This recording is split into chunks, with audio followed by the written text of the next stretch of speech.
these housekeeping amendments to the bill. Thank you. Honourable Member for Fort Saskatchewan, Vegreville.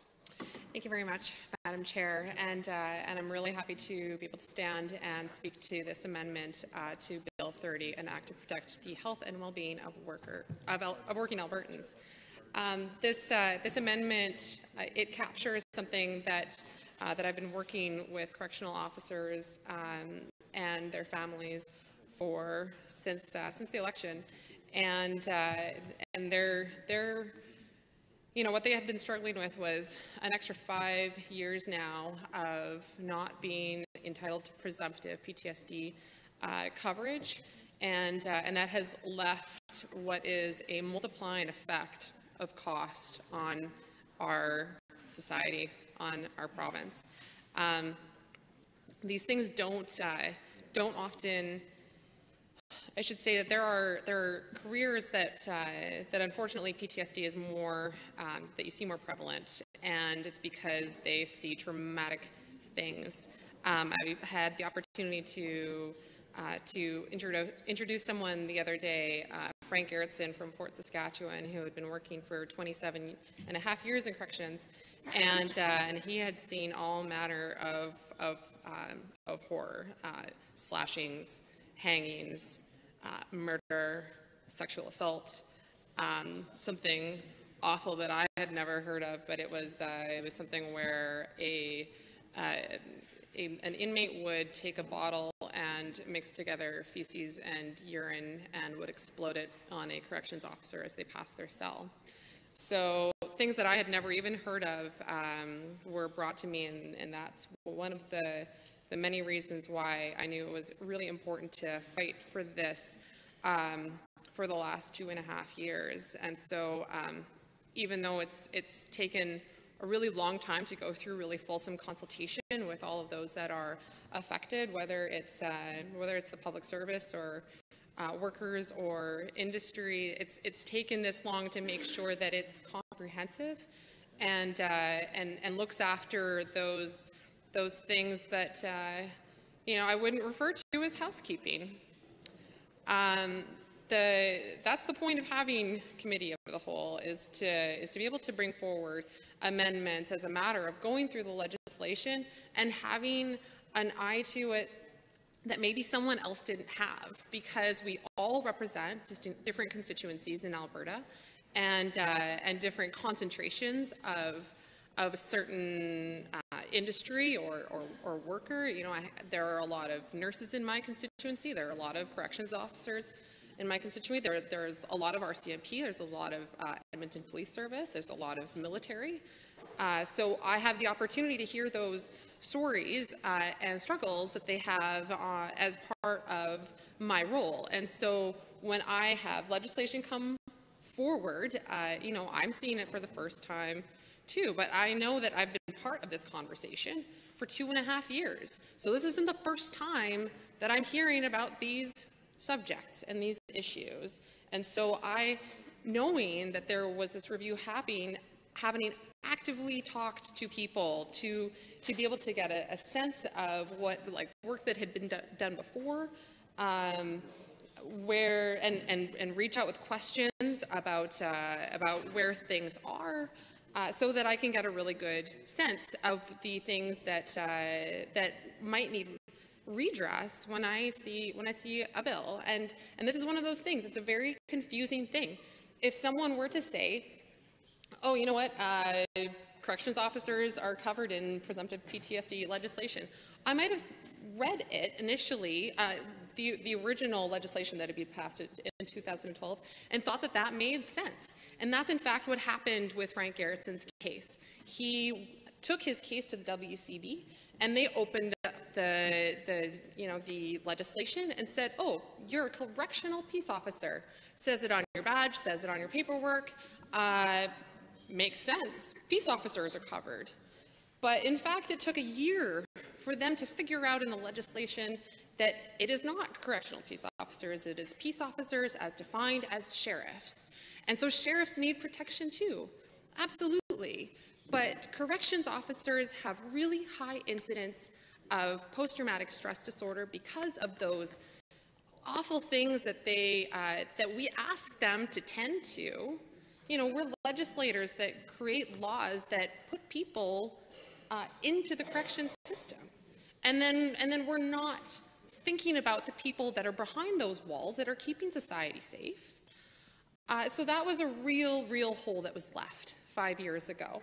And so, you know, it's troubling when people are dying.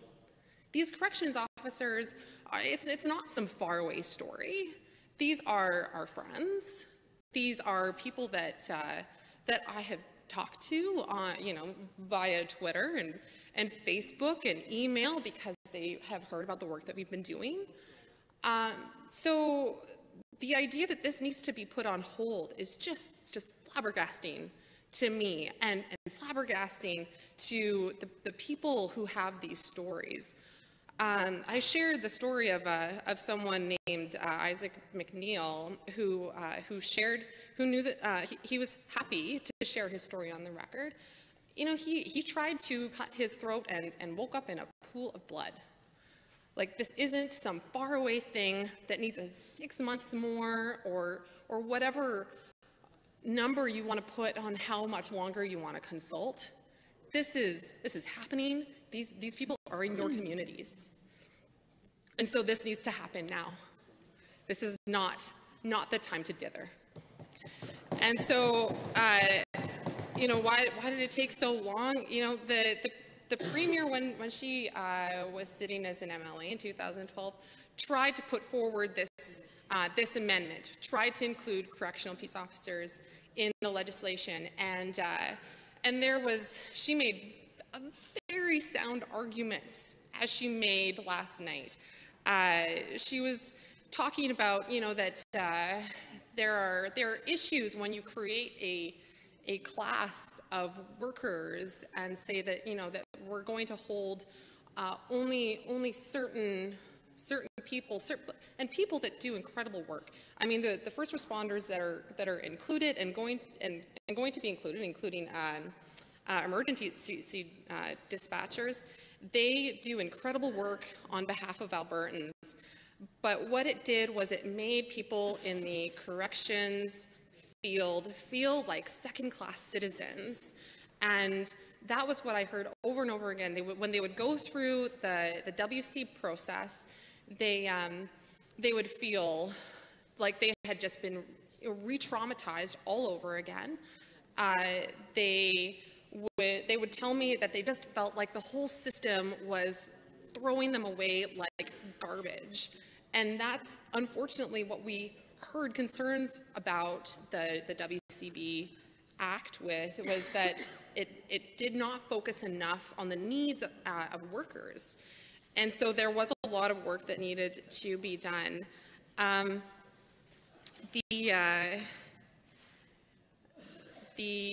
Sorry, I wrote a lot of notes that are kind of in front of me because it's something that I am very passionate about. So I'm having just a slight trouble reading through my notes. But the struggle of post-traumatic stress disorder is serious. It interferes with everything. It creates the difficulty of being able to form relationships with trust. It has hypervigilance as a part of it, which is just exhausting. And so we're starting to understand more about it so that we can better support them, and that's really important. And so, you know, it doesn't matter if you are attending an emergency in jail or if you are attending a car crash. Trauma is trauma is trauma. And so I know that we have other regulations that will be able to protect the public sector workers, but this is a really important piece that recognizes that corrections officers, they suffer at rates sometimes 2.5 times as police officers because they are immersed in that in that place, in that environment, full time. And so, you know, there has been a basic lack of respect paid to these corrections workers. You know, they are, when they experience this psychological injury, this mental injury, it impacts their ability to take care of their families, and they're not looking for any sort of special recognition, any special thanks. They just want to be able to put food on the table for their family when they get home. And that's what is so important about having good legislation that protects workers, because that's a worker should have the right to do that. You know, they look after the rest of us, and then they just want to be able to go home and look after their family too.